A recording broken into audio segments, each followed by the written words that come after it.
We provide you the platform to turn your dreams into reality. Give wings to your aspirations with KR Mangalam University.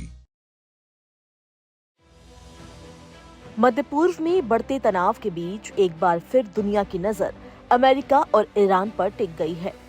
लेकिन इस बार चर्चा सिर्फ युद्ध की नहीं बल्कि तेल, ताकत और फायदे की भी हो रही है। अमेरिका के राष्ट्रपति डोनाल्ड ट्रंप ने ऐसा बयान दिया है जिसने अंतर्राष्ट्रीय राजनीति में हलचल मचा दी है।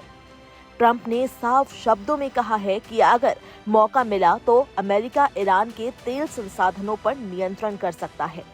उन्होंने इसे किसी रणनीतिक कदम के बजाय एक कारोबारी नजरिए से पेश किया। व्हाइट हाउस में मीडिया से बातचीत के दौरान ट्रंप ने कहा कि वो खुद को सबसे पहले एक बिजनेसमैन मानते हैं। उनका कहना था कि अगर विकल्प उनके हाथ में होता तो वो ईरान के तेल को अपने कब्जे में लेकर उससे आर्थिक फायदा उठाना चाहते। ट्रंप ने अपने तर्क को मजबूत करने के लिए पुराने उदाहरण भी दिए। उन्होंने कहा कि दुनिया के कई हिस्सों में अमेरिका ने सैन्य कार्रवाई की, लेकिन उससे मिलने वाले संसाधनों का पूरा फायदा नहीं उठाया गया। उनके मुताबिक अगर किसी संघर्ष में जीत मिलती है तो उसके साथ मिलने वाले संसाधनों का उपयोग भी होना चाहिए। उन्होंने वेनेजुएला का जिक्र करते हुए कहा कि वहां अमेरिका की भागीदारी से ऊर्जा क्षेत्र में फायदे मिले हैं। ट्रंप का दावा था कि अमेरिका पहले ही वहां से करोड़ों बैरल तेल हासिल कर चुका है।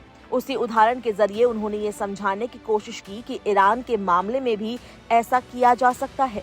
ट्रंप ने ये भी कहा कि युद्ध अक्सर लंबे समय तक चलते हैं और उनमें भारी खर्च होता है। ऐसे में अगर संसाधनों पर नियंत्रण हासिल किया जाए तो उस खर्च की भरपाई संभव हो सकती है। उनका मानना है कि तेल जैसे संसाधन किसी भी देश की आर्थिक ताकत को बढ़ाने में अहम भूमिका निभाते हैं। हालांकि ट्रंप ने यह भी माना कि अमेरिका के नागरिक शायद इस सोच को पूरी तरह स्वीकार न करें। उनका कहना था कि देश में इस तरह की नीति को लेकर अलग अलग राय हो सकती है। इसके बावजूद उन्होंने साफ किया कि उनकी प्राथमिकता आर्थिक मजबूती है। ट्रंप ने यह भी दावा किया कि अमेरिकी सेना बेहद मजबूत स्थिति में है और जरूरत पड़ने पर ईरान के खिलाफ बड़ी कार्रवाई कर सकती है। उन्होंने यहां तक कहा कि ईरान को बहुत कम समय में गंभीर नुकसान पहुंचाया जा सकता है।